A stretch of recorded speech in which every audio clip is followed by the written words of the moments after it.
my name is กฐาวันอินงาม Hello, my name is นนติวัฒน์ทองยอดเกลือง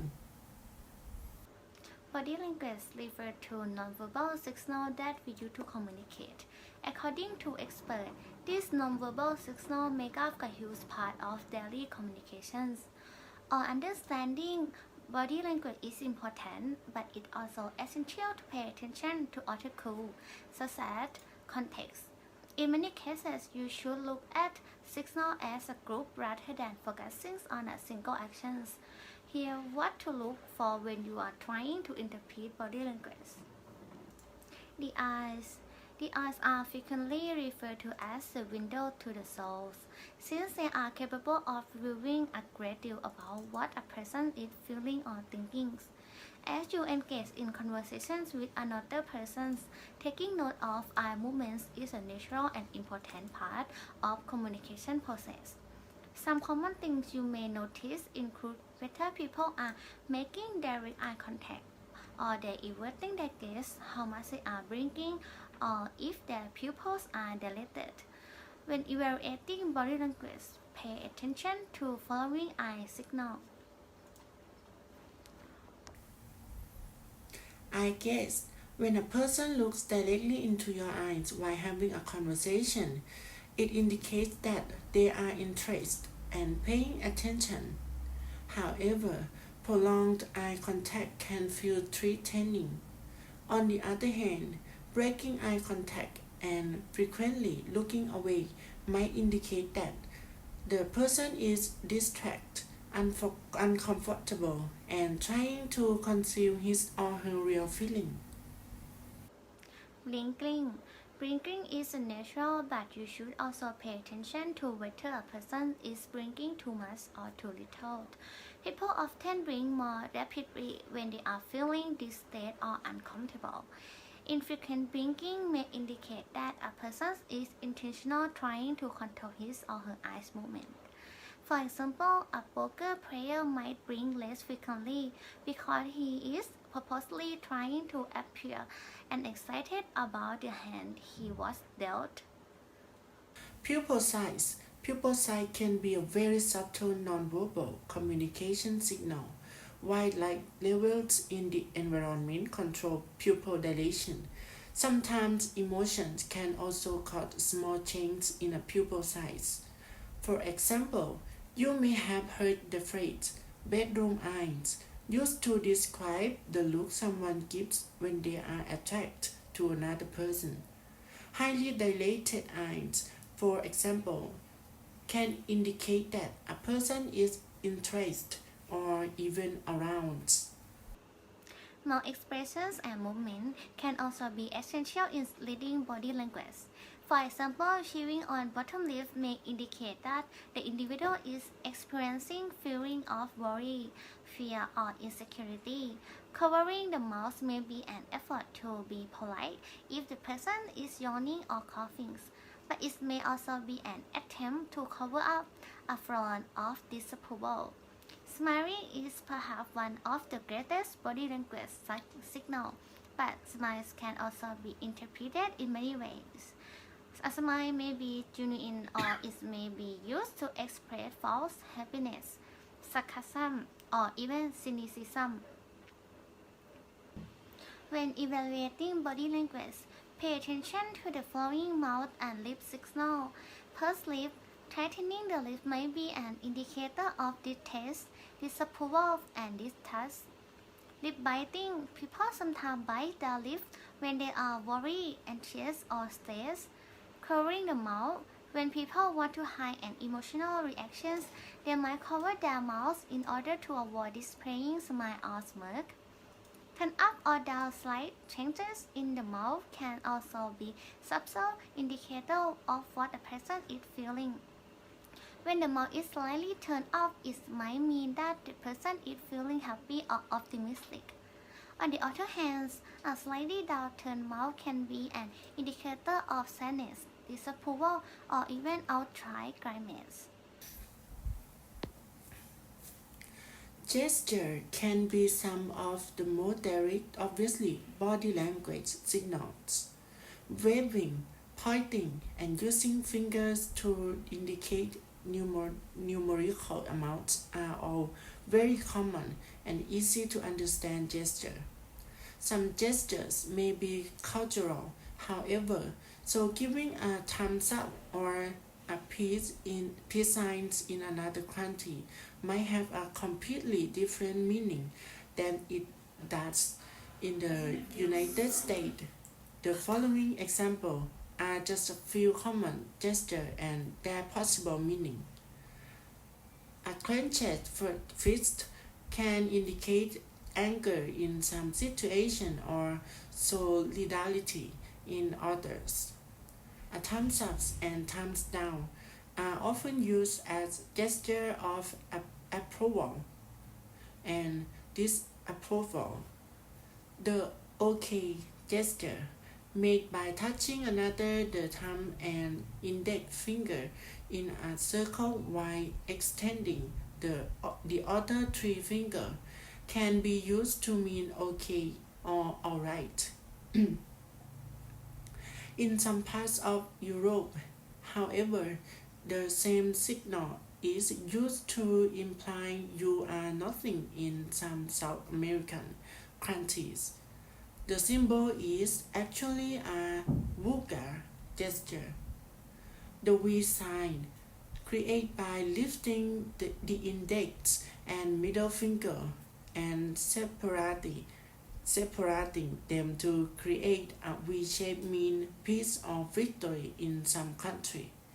In the United Kingdom and Austria, the symbol takes on an offensive meaning when the back of the hand is facing outward. The arms and legs can also be useful in conveying nonverbal information. Crossing the arms can indicate defensiveness. Crossing legs away from another person may indicate dislike or discomfort with that individual. Other subtle signals such as expanding the arm widely may be an attempt to seem larger or more commanding while keeping the arm closed. The body language may be an effort to minimize oneself or withdraw from attention. When you are trying to evaluate body language, pay attention to some of following signals that the arms and legs may convey. Crossed arm might indicate that a person feels defensive, self-protective, or closed off. Standing with hands pressed on hips can be an indication that a person is ready in control, or it can also possibly be a sign of aggressiveness. Clasping the hand behind the back might indicate the person is feeling bored, anxious, or even angry. Rapidly tapping finger or fingertip can be a sign that the person is bored, impatient, or frustrated. Crossed legs can indicate that the person is feeling closed off or in need of privacy. Posture can convey a wealth of information about how a person is feeling as well as hints about personality characteristics, such as whether a person is confident, open, or submissive. For example, sitting up straight may indicate that a person is focused and paying attention how what's going on. Sitting with the body hunched forward, on the other hand, can imply that the person is worried or indifferent. When you are trying to read body language, try to notice some of the signals that a person's posture can send. Open posture involves keeping the trunk of body open and exposed. This type of posture indicates friendliness, openness, and willingness. Closed posture involves hiding the trunk of body, often by hunching forward and keeping the arms and legs crossed. This type of posture can be an indicator of hostility, unfriendliness, and anxiety. Personal space. Have you ever heard someone refer to their need for personal space? Have you ever started to feel uncomfortable when someone stands just a little too close to you?